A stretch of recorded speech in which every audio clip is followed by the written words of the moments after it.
Welcome to the global series Hydrogen Road to 2030, where we take a rapid but insightful dive into what many are calling the new oil. Very happy to have David Hart here with us today, Dr. David Hart from 𝗕𝗂𝗃, where he is a director. Thank you very much, Michelle. Pleasure to be with you. Thank you very much. Let's start with some broad strokes on scaling up hydrogen, especially when it comes to scaling up green hydrogen. There is a huge amount of hype out there at the moment. And of course, where there's smoke, there's fire. But how can we pin down the devil in the details? How can we get to the point where scaling up green hydrogen to make these decarbonisation targets a reality actually viable? So from your point of view, what are the steps that need to make sure that the right suppliers in the right places, the right infrastructure is getting established in the right places as well to start bringing this volume up? It's a good question, and it's quite a complicated one to answer because there are so many initiatives in so many places. But I think there are two or three fundamental things. One is that green hydrogen will always need electrolyzers, certainly as it's defined in most places. And historically, the electrolyzer industry has been relatively small. Projects have been quite small. So a lot of investment is required in manufacturing facilities, in the supply chains, in making things probably more distributed around the world. So at the moment, there are pockets of electrolyzer manufacturing excellence in Europe, a little bit in North America, a little bit in Asia. So putting all of that together as fast as possible is very important. And then, of course, there are other things like boundary conditions. We need to make sure that everybody understands what green hydrogen is and that they are valuing it in the right way. So there's regulations and marketplaces that need to be put in as we're scaling up the infrastructure. And then, of course, you need the supply of renewable electricity. That's fundamentally important. Enormous building going on just generally for offshore wind in all sorts of places and solar farms, but making sure we're allocating the right resources to hydrogen and the right resources to electricity is also going to be important going forward. So there's quite a lot of jockeying for position, I'd say, at the moment. Especially with number 1 and 2 there, you mentioned about the policy side as well as the manufacturing side, and it's very much chicken and egg in that sort of scenario. The financiers need the policies and those cornerstones to get going, and the policy makers want to know that the market's going to be viable economically in order to support it. In terms of countries, and we're looking globally, it's a big question. Which countries would you say are best set to have both of these, to have the economic viability to make the manufacturing market really swell, as well as having that policy and regulatory support? So I think in some instances we have enough of that in place already that investors are prepared to get involved, and those investors could be corporate investors, so that it could be projects which are partly funded by big companies, or it could be external investors, and we're seeing a lot more of the infrastructure funds and of the other major finance players getting engaged. But you're right, the policy framework is essential, and I think what we're seeing is, for example, in certain places in Southern America, so places like Chile, interestingly enough, are putting that framework in place. In Europe, clearly that is evolving, and Germany is very strong in that, with an entire hydrogen program, including green hydrogen, including funding, though the regulatory structure is not 100% there yet. There are issues about sort of electricity markets and how they interact with hydrogen. I think one which is clearly doing very well is Korea. Korea has an enormous amount of hydrogen activity, generally from fuel cells to vehicles to shipping to goodness knows what else. And they have shown in the past a willingness to put in place a renewable portfolio standard, which has enabled them to really ramp up what they're doing. And how do the US and China fit into this picture? Good question. So neither of them have up until now had a sort of federal mandate for hydrogen. So California has always been a leader in related aspects, particularly in things like rolling out fuel cell vehicles and stationary fuel cells. And they have put in a lot of renewable electricity and the requirements for renewable electricity. But until the recent change of administration, I think it's fair to say that this has not been a major focus in the US. So it'll be interesting to see what happens there. They do have a lot of sort of independent state actors, such as some of the state utilities, who are very interested in this and have a regulatory framework they can operate in. And China, likewise, up until now has obviously had a very big focus on renewables, so solar and wind, had a focus on fuel cells, but hasn't yet had a focus on hydrogen per se. So they're just starting to think about what that might mean. There are initiatives, but there is not yet the top-down government sort of edict that says you will play in hydrogen and you will win, whereas that's definitely coming in on the fuel cell side. And you'd expect more of that considering their net zero target and also their background as a manufacturing giant, that there would be a natural tie in there to move more towards the hydrogen side. Do you think that we could expect to see something along those lines emerge this year, something more solid from China? I think we will definitely see a move towards it. Chinese policy tends to be shaped quite carefully. And so you see in the 5-year plans, up until now, it's been about making China more competitive, making Chinese manufacturers globally competitive in particular. And so they've done that by focusing on individual areas.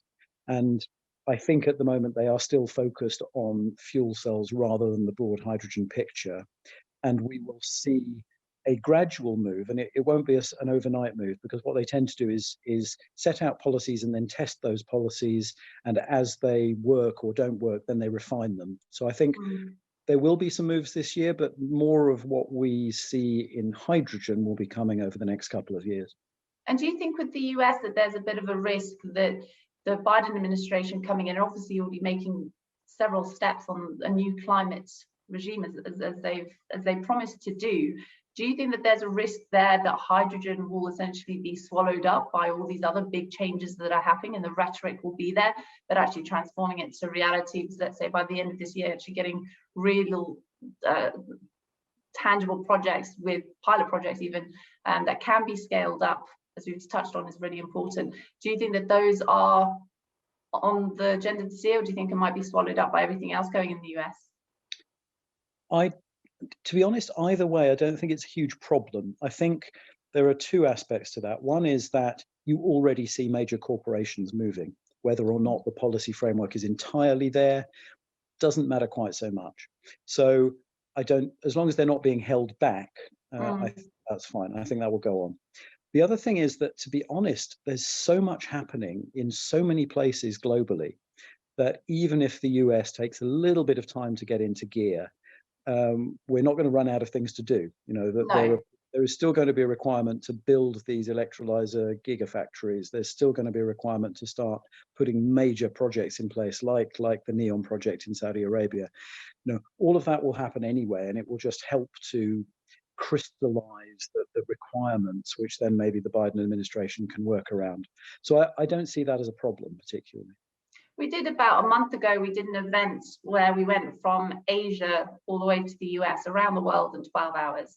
And we did a roundtable with Asia, Middle East, Europe, and then the US. And one of the questions I asked each of the roundtable participants, very esteemed in their field and very knowledgeable, was, do you think your respective region can be a global leader in the global hydrogen economy by 2030? And by that, I mean influence the manufacturing, the policy side, export as well, meeting that national demand as well. And all of them said yes, including the US. So there is certainly this sense of a global race, which arguably Europe is very much at the front of so far, with their very well-defined strategy and their targets that, you know, we're already very much within now at the moment. And part of this was, the part of that broader conversation was about establishing more of a structured market. So S&P Global Platts, the world's largest energy pricing agency, established a hydrogen price assessment in late 2019. And I think that was a marker in the sands that were about creating a much broader and more accountable market for hydrogen trading. And in time green as well, green hydrogen. Do you see that market, not just under S&P's umbrella, Platts umbrella, but on a global level, do you see that evolving in the next 9 years to the point where we'll have a fully traded, accountable, verifiable market as we do with many other commodities? It's really interesting, and I've been looking at this for a while, and I think, I mean, what you need to have this sort of tradable market is scale, and you need the ability to have, you know, almost physical trade. So what you will need in order for that to happen is clearly pricing mechanisms and market mechanisms, and I think the Platts move is a really interesting one and a very helpful sort of marker. But it will take at least those 9 years before we are able to ship hydrogen at large scale from one place to another, before we have the regulatory, you know, the maritime regulations that need to be put into place, before we have decisions on the technology that's going to be used, whether it's liquid hydrogen or liquid organic hydrogen carriers or both or something else, ammonia. So I think what we'll start to see is localized markets where you have some visibility over price, because you will have enough buyers and sellers and maybe enough connectivity between those. I think it's very unlikely we'll get to a global market within 9 years, because I don't think we'll have been able to scale enough to achieve that. Because it's almost echoing to a degree the early days of the EU emissions trading scheme, the EU ETS, which has had some strong highs, but some very, very deep lows as well when it comes to pricing and when it comes to concerns over grandfather credits and just the ability to verify the market and to elevate it and its respect as well among other commodity markets. And do you think that there's a risk here that, and the EU ETS has done a great job in what it's done, and it's the most established we have of that kind, but do you think that there's a risk here that the excitement over hydrogen could end up creating a market that is not as robust as it needs to be and essentially sputters along rather than, you know, soars along? I don't think so. I think what we're going to see in the near term is very pragmatic. It's going to be bilateral deals. It's going to be projects which are self-contained, so you know who's producing the hydrogen, you know how much they're producing it for, you know what it's going into, and people have to make the economics work on that basis, whether it's subsidized or supported in another way, or even sometimes unsubsidized. And that will set the framework within which a bigger market can operate, because there'll be more visibility on pricing and what's realistic. But the other difference is, for things like the emissions exchange trading scheme, you know, the targets were set sort of almost aspirationally, whereas with something like hydrogen, it's a fuel, people will need to buy it, they will pay a price for it, so it's not as if you're setting a price outside of that and trying to use a mechanism. Of course, there'll be some potential for green hydrogen credits. You know, there's a lot of discussion about how we certify. There are programs going on at the moment. There are initial trading schemes going on even for hydrogen, very, very pilot. So there may be some price instability in those, but I think that will converge quite quickly to a stable market. So very much seeing perhaps regional markets developing by 2030, but certainly not on a global scale. I think so, because the other thing about hydrogen, which is different from, you know, from oil, from LNG, from all of these other things, is at the moment it's the biggest cost is in transporting it.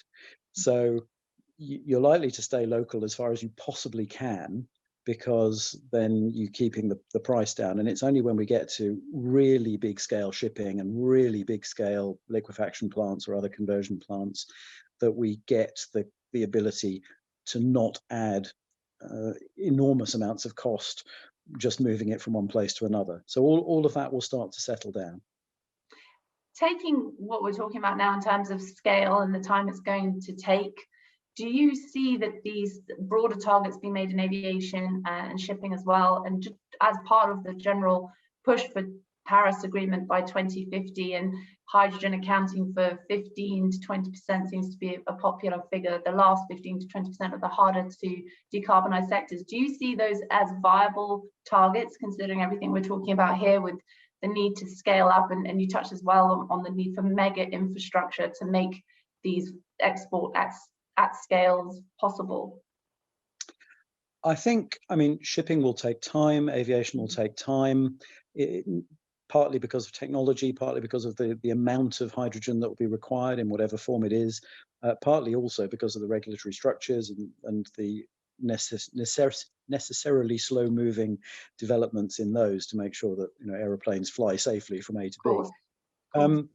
But I think we need to be mindful again of this fact that we're really right at the beginning of the this is the inflection point. And I think there are two things that are going to happen. One is, as we start putting projects in place and we start learning, we will get better and we will get faster. We've seen it in solar, we've seen it in wind. All of the predictions have been too slow. So I think there will be eventually too slow. Exactly. It will take a number of years before we get to that acceleration point, but I think it is all achievable. I think the other thing is, nobody has any real idea of how much hydrogen there will be in some sort of final net zero energy economy. It could be 10%, it could be 80%, you know, arguably, if you look at some of the more extreme models. The forecast is a long way away. 2050 is a long time. Exactly. And I think what will happen is, as we understand the costs, as we understand the competing technologies, we'll see, you know, where batteries fit better, where hydrogen fits better, where something else fits better. And we'll start to see the energy systems in different regions, which will also be very different, starting again to pick the things that work best for them. So it's very helpful having a model that says, in order to get to net zero, you must have some amount of hydrogen, and the trigger points now to say, okay, let's put some things in place. But then a lot of this will be evolution, and it will be sort of a competitive marketplace, and it will be judged on the basis of who can develop the best technology and put it in place and have the best partnerships and so on and so forth. And on that basis, do you think that the goals that have been set in place, as we're talking about evolutionary and aspirational as well, the goals that have been set in place for this, that they are ambitious enough at the moment? Yeah, I think so. I think we've done a lot of analysis. You know, can you hit 40 gigawatts of electrolyzers in the EU? Can you do this? Can you do that? And by and large, we think you can. It's you know, there are some stretch targets out there, but there isn't anything intrinsically impossible about it. And we've seen a lot of technology improvements. We see a lot of new entrants in the space, both very large industrial organizations who know how to scale and take out cost and do things safely, and, you know, upstarts who have new technology who can do interesting things. So, and tie-ups between the two. Exactly. A lot of M&A activity and partnerships and JVs and all sorts of other things. So I'm fairly optimistic. Inevitably, there will be some things that don't work and some things that work better and some places that move faster than others. But by and large, well, historically, I've been very cautious about this sort of thing. And at the moment, I'm really quite bullish. Well, that's a good note to end on. Perhaps we can meet up again in 6 months or a year and see how the market has developed. I'd be delighted to. Yes, that would be great. Excellent. Thank you very much. Thank you, Michelle.